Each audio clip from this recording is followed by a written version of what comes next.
My name is Melissa D'Amico. I'm a second-year environmental studies student in the Honors Tutorial College at OU. This past summer, I was a research apprentice with Dr. DeBelco, and I was researching older adults and how they're particularly impacted by climate change. And I was researching at Age Friendly Columbus in the Blackburn Center.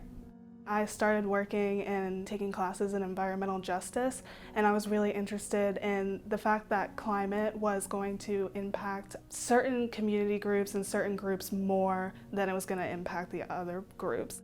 Specifically, we're looking at older adults and their particular vulnerability to climate change, especially when you're thinking about how climate change is going to increase the frequency and intensity of natural hazards, and older adults are particularly vulnerable to natural hazards because of decreased mobility, decreased social connections, and other things like that the Age Friendly Initiative is working to enhance. So by adding a climate lens to that, we're able to enhance the mobility and the individual efficacy of older adults so that they're able to be involved and continue to advocate for themselves and be able to confidently prepare for the changes that the globe is going to endure.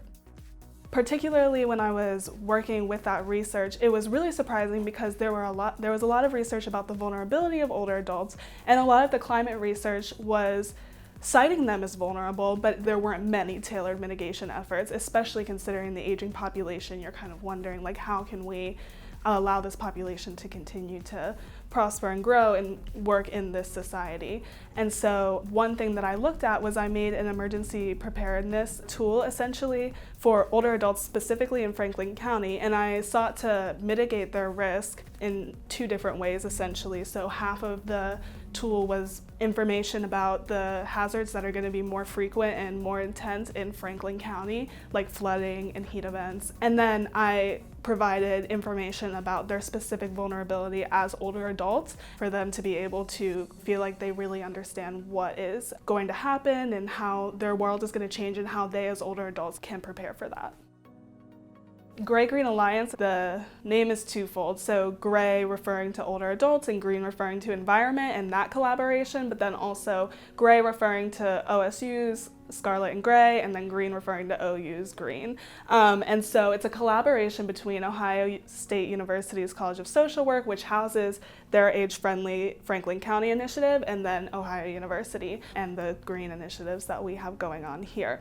And so essentially once we figured out that there was this really distinct connection and between these two disciplines and that there was a gap in the research, we wanted to help kind of blend those disciplines and get people talking about kind of the connections. So the Gray-Green Alliance seeks to facilitate that in Ohio and then eventually beyond Ohio.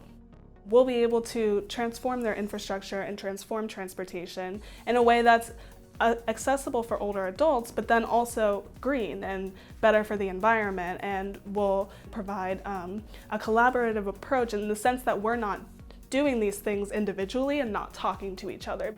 Recently, we collaborated with the Aging in Our Community Initiative, an Athens organization, and we held an event where Age Friendly Columbus was able to come and kind of talk through the process of becoming an age-friendly community. Why it's important to involve older adults in these discussions about climate and in aging. We call them community experts, and they really are experts. They're the people who know what's happening in the community. They're seeing the effects of climate change and extreme weather events, and they're seeing the effects of the community infrastructure not fulfilling their needs as older adults. It's not necessarily about older adults being victims of climate change or victims of inaccessibility in their community. They're actually agents of change and able to make themselves and their communities more resilient.